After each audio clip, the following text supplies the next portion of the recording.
जे स्मार्ट सिटीसाठी आपला नागपूर शहराची निवड झाली त्यासाठी आम्ही केंद्र सरकारचे सर्वप्रथम मी तर अभिनंदन करतो, त्यांचे आभार मानतो।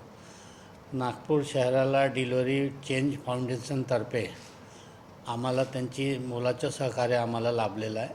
ते तर निश्चितपणे पण आम्ही पण लोकांना की आपण या शहरामध्ये राहता महानगरपालिकेचा एक कर्मचारी आपल्याकडे फॉर्म भरण्यासाठी येणार आहे, पण आपण त्याच्यामध्ये या शहरामध्ये काय तुमच्या सूचना हव्यात, काय तुम्हाला हवं, तुमच्या परिसरामध्ये कशा प्रकारचा विकास हवा, महानगरपालिकेचे 1500 कर्मचारी एक घरी जाऊन त्यांच्याकडून विचार घेणार।